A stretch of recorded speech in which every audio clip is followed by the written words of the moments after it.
Grabe, parang wala ako sa ano, parang wala ako sa Africa. Parang nasa London ako ganoon. Parang London, Lebanon. Yan na siya. Ang ganda ng sunrise. Nakatabi ko kung tatangos ng ilong.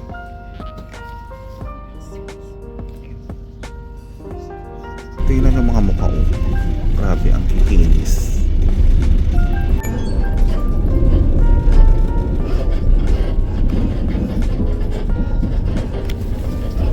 Water.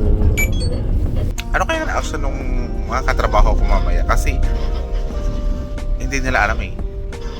Mukha akong yagit dito talaga. Naiinis ako. Nagmumukha akong ano. Basta. Mukha akong parang hindi ako part ng community. Parang hindi ako part ng world na ito. Ng daigdig na ito. Ang kikinis nila. Kasi may amoy din sila ha. Amoy. Ay, ito yung office namin.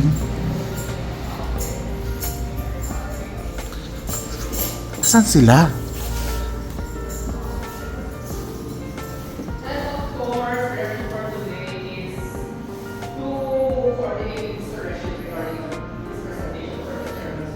Ano na? Sino yan?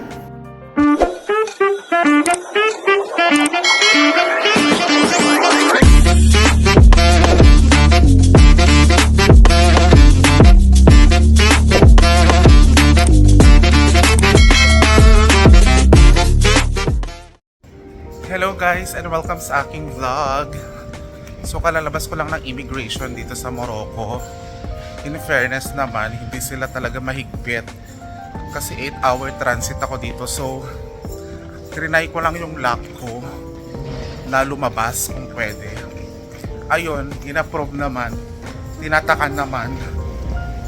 So we're going to visit our office and try nating kumain, try nating gumala in how many hours. Pero syempre, balik din tayo on time. So, bibilisan natin pumunta ng office namin gamit ang train. So, we're going to use train. So guys, nahanap ko din ang train station dito sa pinakababa. Bili tayo ng ticket dito.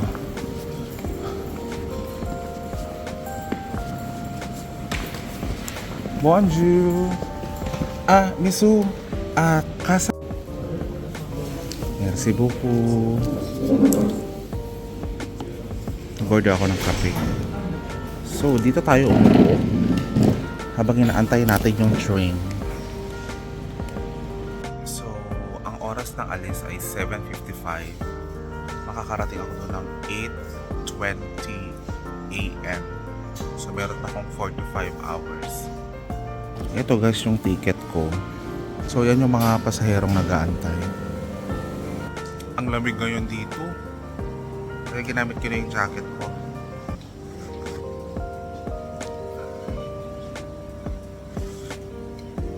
Dito sa Morocco, mahilig sila sa kape. Bawat kanto may kapehan. Ang pangit lang kasi doon is bawat kanto may kapehan. Pero ang dami rin nadinig na niliw as in. Kasi nga dahil sa sobrang lamig dito. Guys, habang nag-aantay, ikwento ko lang, ang bilis talaga ng approval ng ano nila kanina doon sa immigration. Guys, by the way ha, ang Morocco, yan yung puntahan ng mga celebrities sa Pilipinas. Sila Ivana, tapos sila, basta ang dami nang pumupuntang mga Filipino sa Morocco kasi worth it naman talaga guys, ang Morocco. As in, meron silang snow, meron silang desert, tapos meron silang spring, mga ganun, tapos ang fresh ng mga pagkain. Pakita ko yun sa inyo mamaya. So guys, ang train, ang fastest way ninyo para makapunta mismo sa city. Oo, pero kung gagamit naman kayo ng taxi, mag-i-spend kayo siguro mga around 250 dirhams. 250 dirhams, mga ano na yun, mga 1,500 or 1,250 pesos. So yun, and same time lang din ang dating nyo doon, mga 50 minutes, 45-50 minutes, mga ganun. Parang hindi ko maubos yung kape kasi ang nalalasahan ko medyo pa. Wala pa akong tulog guys ha, hila-hilamos lang to, pero ganun talaga pag nagpa-flight ka. Kaya gusto kong pumunta sa office para i-surprise sila at para makapag-trip din ng konti kung sakali. Tsaka makapag-freshen up. Hala, andyan na yung train. Labas na ako.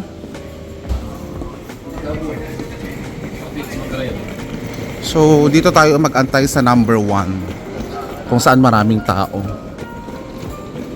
Ito na guys. So, let's go na ba?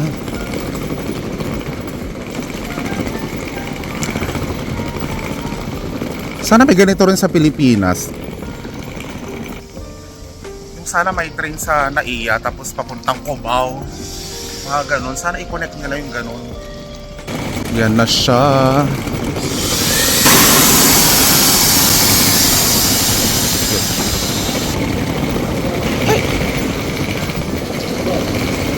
So ito naman, galing to ng Casa, papuntang airport naman to. So may mga flight sila.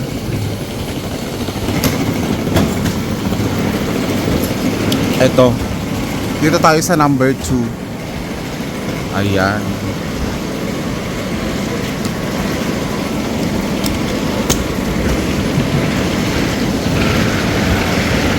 Hello.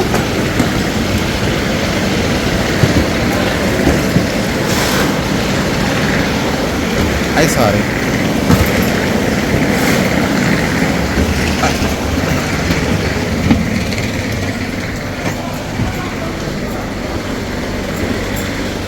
Balik ako. Hindi, dito na pala.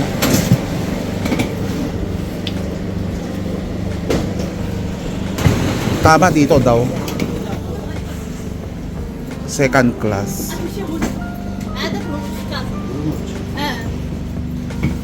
Ayan.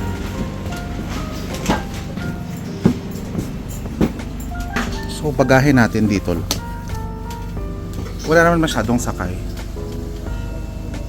Tatlo lang yata kami dito sa second class.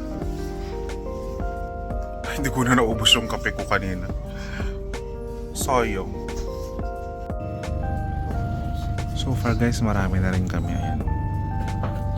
Mga 12 na. So mamaya may control. May parang pulis dito mamaya na ito-check yung ticket. Andito na yung taga-check. Andyan na siya.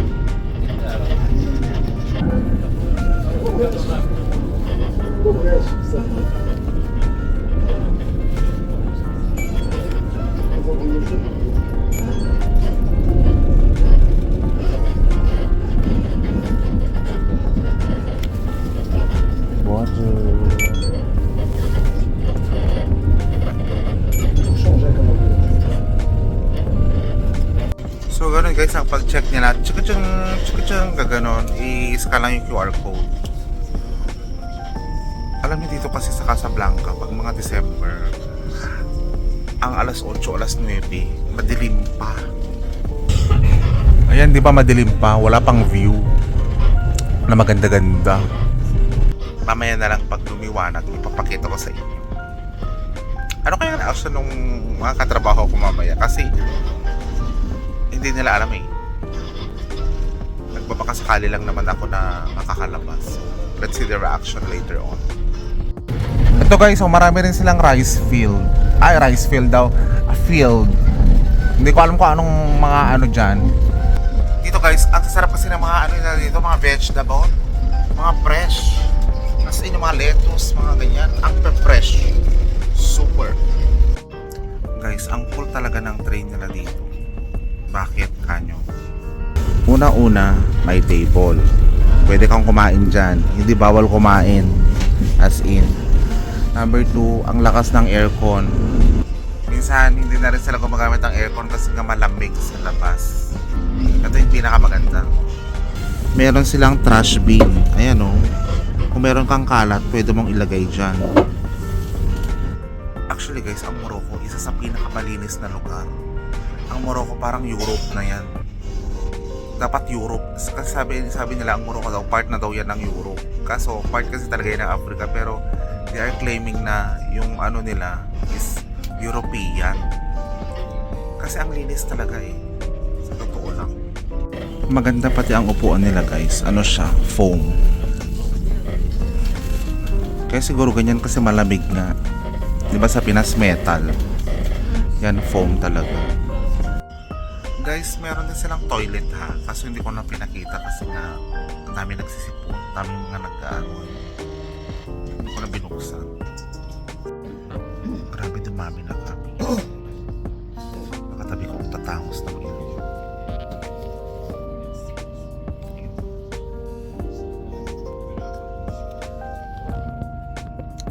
Nag-stop kasi sa isang station.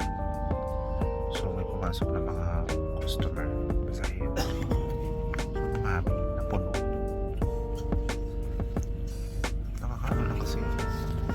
Yung ino ko kailangan magpa-rhinoplasty.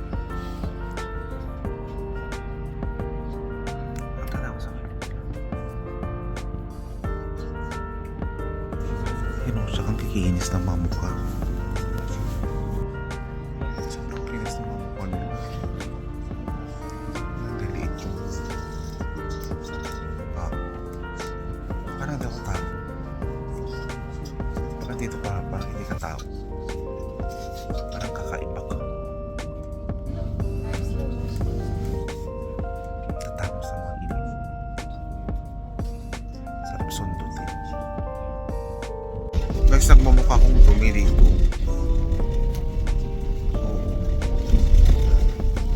Nararamdaman ko. Parang mali na andito ako. Tingnan yung mga mukha ko. Grabe, ang kikinis. Ang ganda ng sunrise. So guys, andito na kami. Pababa na lahat.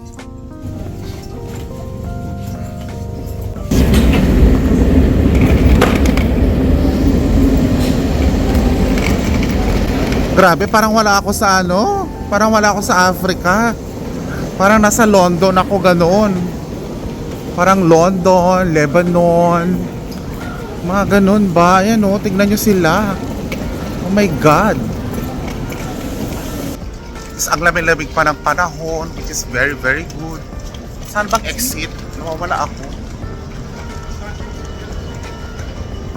Saan bang exit? Bisou, ça va? C'est pour plaît, exit, sortie? Sortie ici? Ah, merci beaucoup.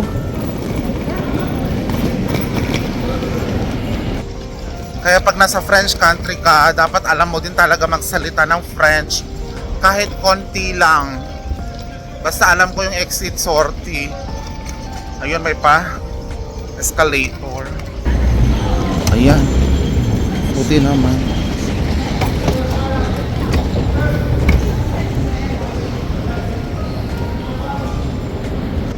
Okay talaga siya dito, no? Kasi very accessible lahat. Very, very, very everything very easy, di ba?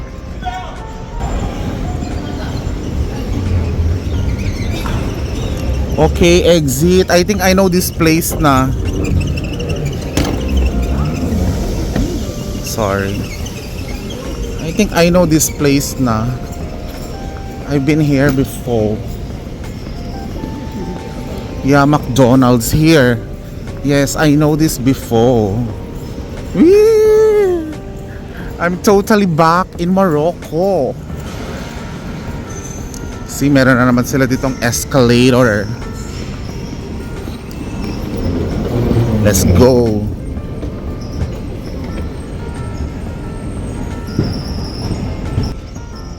So from here guys, kuha na ako ng taxi and then office na. Mukha akong yagit dito talaga, naiinis ako. Nagmumukha akong ano, basta mukha akong parang hindi ako part ng community, parang hindi ako part ng world na ito, ng daigdig na ito. Ang kikinis nila. Kasi may amoy din sila ha, amoy kumot. Yung iba amoy kumot kanina, na amoy ko. So parang hindi sila naliligo. Ganon.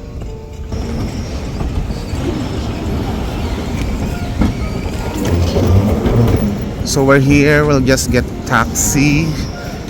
And we're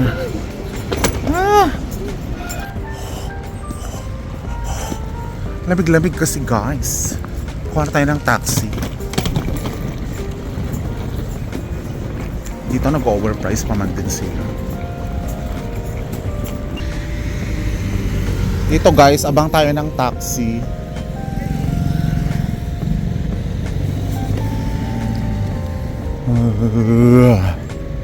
Lamig.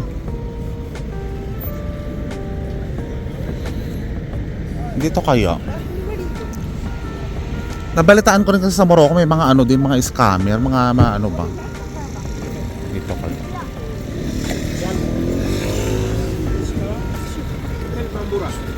Hotel Mamura, Ibnu Battuta, Hotel Mamura. Ça va? McDonald El Mustafa Maani. Vent.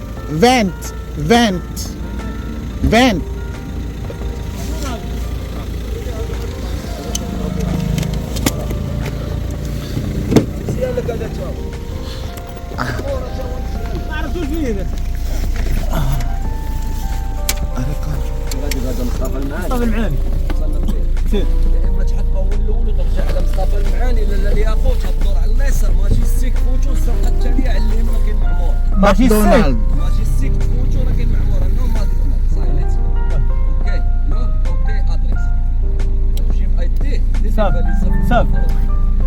الطريقه تحط ماكدونالد تدخل مع مصطفى المعاني الى الياقوت تدور على صافي ماجيستيك زقل حنا ماجيستيك فين 20 درهم 15 يلا Okay, may makikisabay. Buti naman. Buti may makikisabay. Kakatakot din kasi minsan. J'avais pas compris. Okay na yung 20. Basta mahatid lang ako ng maayos. Magkaroon kong pera ko dito. Ito guys, yung pera nila 5. Bariya-bariya. 10, 11, 12, 13, 14, 15, 16. Ayan, 16. Yan yung train nila o tram. Sa city na yan, city proper lang.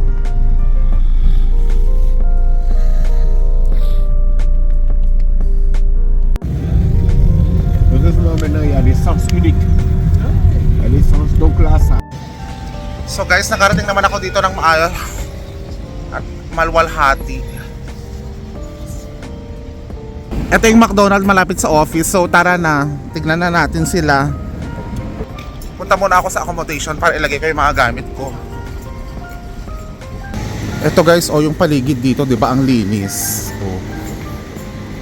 Ganito lang siya pero malinis. 'Di ba? Yan na yung office namin, malapit na. Biglain nga natin sila. Ito yung namimiss ko talaga dito, yung weather. Grabe, ganda. Napakaganda. Security guard namin yan. Hindi ko alam kung namumukhaan niya ako. O hindi.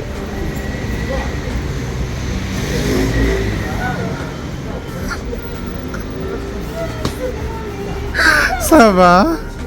Sama? Lorin? Ian? Ah.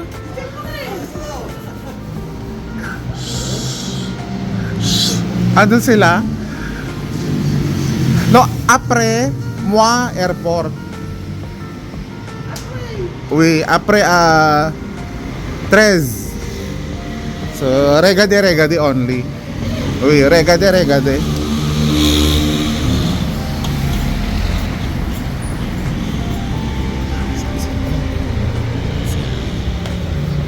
Ay, ito yung office namin.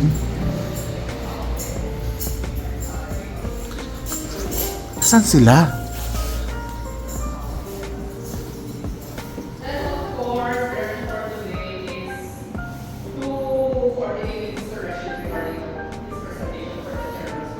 Ano na? Sino yan?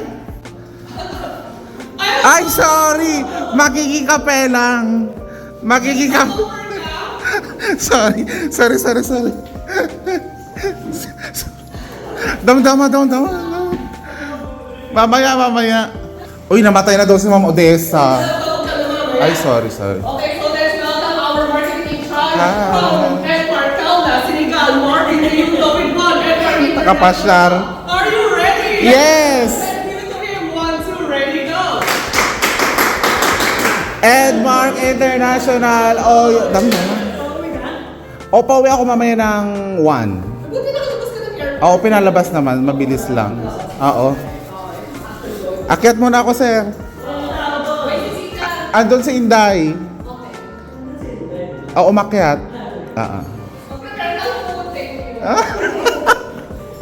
Ang ganda ng office namin dito.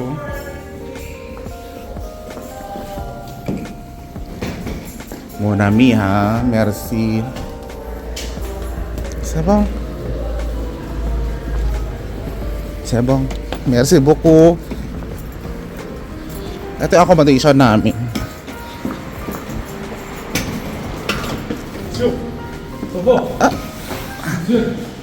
Gulat na gulat sila. Gulat yung mga staff. Prepare ko muna yung mga gamit ko kasi pupunta na tayo ng palengke. Para makita yung palengke vlog. Si Inday namin yan. Ito yung aming accommodation. Feel good now. Yan. Hello! Saan yung kwarto ni Norin? Ay, doon. May salamin dito, guys. Lagay ko muna dito. Ay, isi no? Uve? No uve? Uve. Norin and Omar. Omar. Isi Norin. Okay. Bien.